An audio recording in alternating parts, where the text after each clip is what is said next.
Барлығыңызға сәлем. Бүгін біз ш дыбысын анық айтуды үйренетін боламыз. Біз бүгін артикуляциялық, саусақ, тыныс алу жаттығуларын дұрыс орындап үйренетін боламыз. Ең алдымен біз ш дыбысын қоюға арналған арнайы артикуляциялық жаттығуларды жасаймыз. Артикуляциялық жаттығулар жасау барысында бала денесін тік және бос ұстап отыруы қажет. Қаша жаттығуын жасаймыз. Ол үшін біз астыңғы және үстіңгі тістерімізді көрсетіп жымиямыз. 1, 2, 3, 4, 5. Жарайсың. Ендігі жаттығуымыз бақа жаттығуы. Ол үшін біз тістерімізді көрсетпей жымиямыз. Жымиып, қайта қалпына келтіріп отырамыз. Тісімізді көрсетпейміз. 1, 2, 3, 4, 5. Жарайсың. Келесі жаттығуымыз саңырау құлақ деп аталады. Ол үшін аузымызды кең қып ашып, жалпақ тілді таңдайға жабыстырамыз. Қане дұрыс. 1, 2, 3, 4, 5. Тамаша.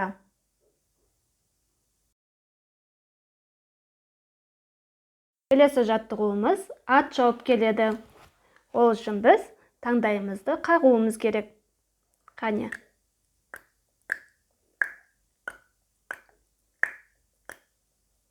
Жарайсың.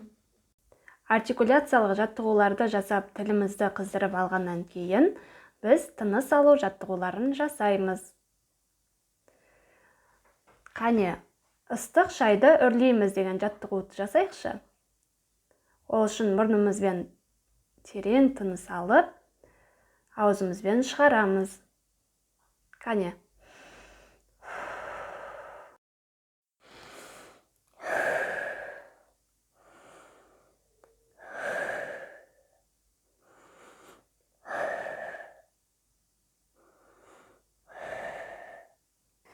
Енді келесі кезекте мұрнымызбен терең тыныс алып, аузымызбен бөліп шығарамыз. 4 рет бөліп шығарамыз. Қане.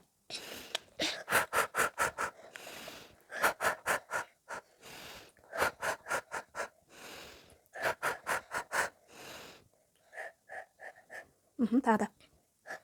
Мұрнымен тыныс ал. Жарайсың. Енді жылдам тыныс алып шығарамыз. Қане. Қане саусақ жаттығуын жасаймыз. Оң қолды жұм деген кезде сен оң қолыңды жұмып, сол қолың ашық тұру керек. Дұрыс. Келесі қолды ауыстырамыз. Сол қолды жұм деген кезде оң қолды ашасың. Қане. Оң қолды жұмамыз. Сол қолды жұмамыз. Оң қолды жұмамыз. Сол қолды жұмамыз. Сол қолды жұмамыз. Оң қолды жұмамыз. Сол қолды жұмамыз. Сол қолды жұмамыз. Оң қолды жұмамыз. Сол қолды жұмамыз. Сол қолды жұмамыз. Оң қолды жұмамыз. Оң қолды жұмамыз. Қазір біз ш дыбысын айтуға машықтандырамыз.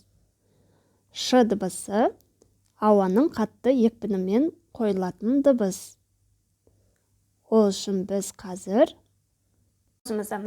кесе жаттығуы сияқты тілімізді жасаймыз.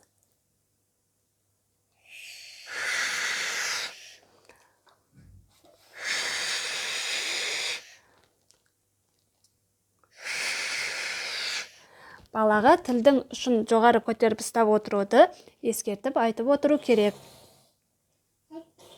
Балаға кесе жаттығуын үйрету үшін мұрнының үстіне мақта қойып, ұшыруды ұсынсаңыз болады.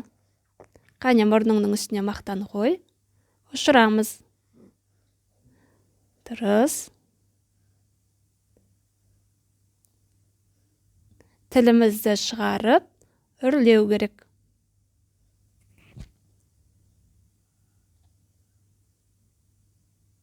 Жарайсың.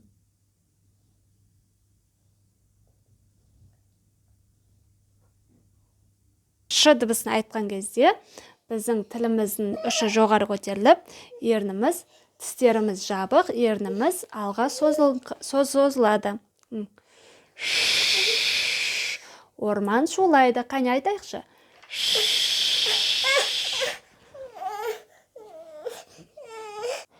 Келесі дөңгелек жарылды. Қане айтамыз. Қане келесі шар жарылды. Қане. Қане айтшы өзің. Ой, молодец, тағы да. Жарайсың.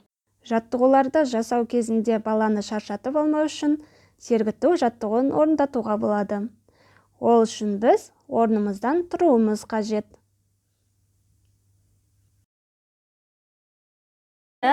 Тіліндей иіліп, оңға бір. Сағаттың тіліндей иіліп, солға бір. Оң аяқ, сол аяқ. Жаттығу, оң аяқ. Жарайсың. Ш дыбысын айтып үйренгеннен кейін буында машықтандырамыз. Ша. Анжу, қайталашы қане. Ша. Шо. Шу.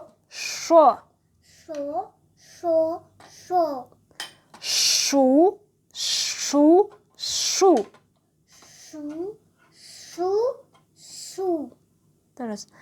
Аш.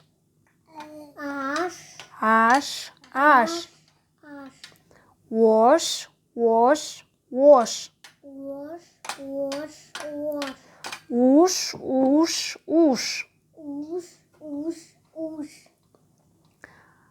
Ша.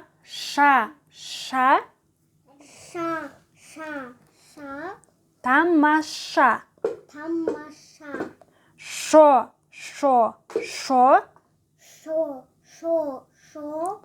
Шопан. Ш дыбысын буында айтқызып үйреткеннен кейін сөз арасында анық айтуды үйрететін боламыз. Сіздерге видео пайдалы болады деген сенімдемін.